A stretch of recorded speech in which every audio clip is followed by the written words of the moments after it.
A mind absolved from life, made calm to know, a heart divorced from the blindness and the pang, the seal of tears, the bond of ignorance.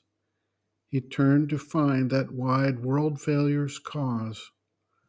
Away he looked from nature's visible face and sent his gaze into the viewless vast, the formidable unknown infinity, asleep behind the endless coil of things that carries the universe in its timeless breaths, and the ripples of its being are our lives.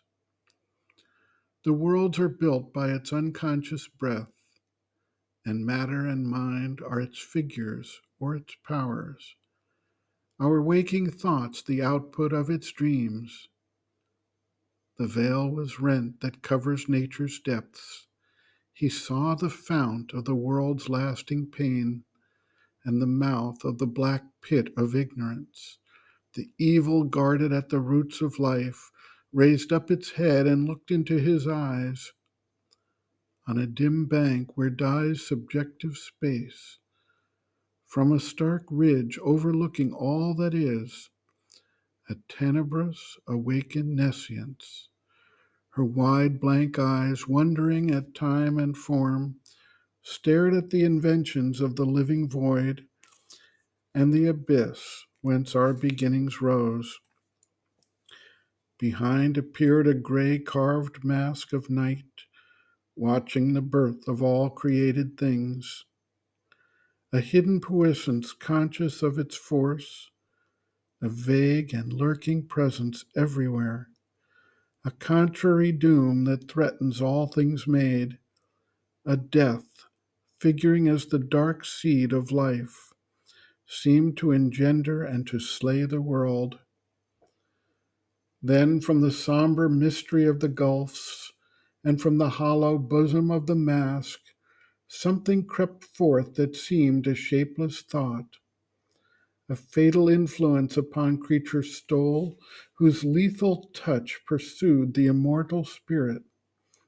On life was laid the haunting finger of death, and overcast with error, grief, and pain, the soul's native will for truth and joy and light.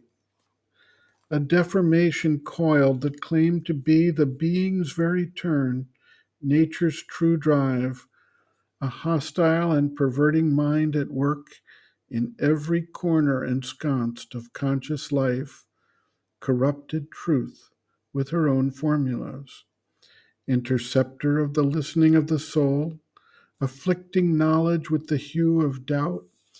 It captured the oracles of the occult gods, effaced the signposts of life's pilgrimage, canceled the firm rock edicts graved by time, and on the foundations of the cosmic law erected its bronze pylons of misrule.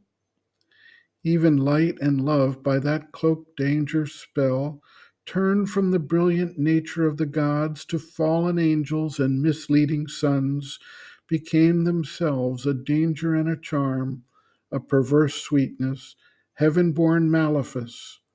Its power could deform divinest things. A wind of sorrow breathed upon the world.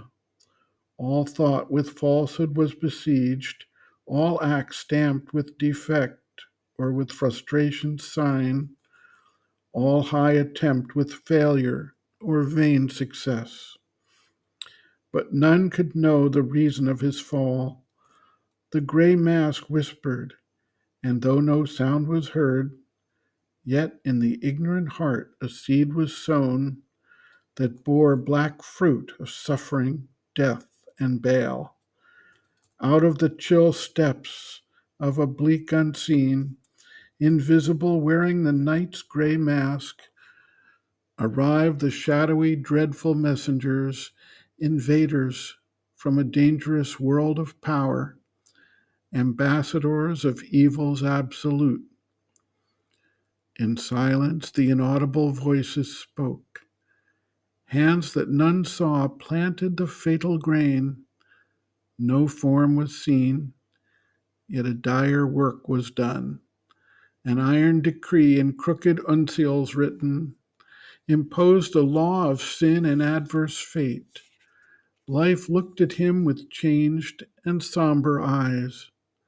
Her beauty he saw, and the yearning heart in things that with a little happiness is content, answering to a small ray of truth or love.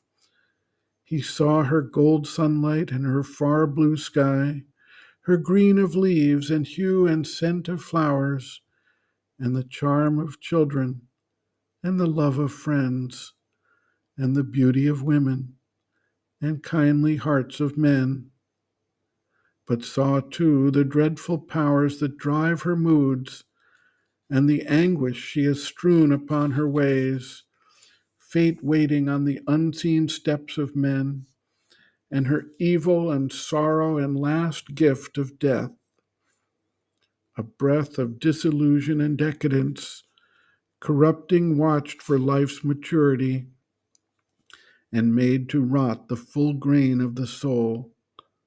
Progress became a purveyor of death. A world that clung to the law of a slain light cherished the putrid corpses of dead truths, hailed twisted forms as things free, new, and true. Beauty from ugliness and evil drank, feeling themselves guests at a banquet of the gods, and tasted corruption like a high spiced food. A darkness settled on the heavy air. It hunted the bright smile from nature's lips, and slew the native confidence in her heart, and put fear's crooked look into her eyes. The lust that warps the spirit's natural good, replaced by a manufactured virtue and vice, the frank, spontaneous impulse of the soul. Afflicting nature with the dual's lie, their twin values whetted a forbidden zest, made evil a relief from spurious good, the ego battened on righteousness and sin, and each became an instrument of hell. In rejected heaps by a monotonous road, the old simple delights were left to lie on the wasteland of life's descent to night. All glory of life was dimmed, tarnished with doubt. All beauty ended in an aging face. All power was dubbed a tyranny cursed by God, and truth a fiction needed by the mind. The chase of joy was now a tired hunt. All knowledge was left a questioning ignorance.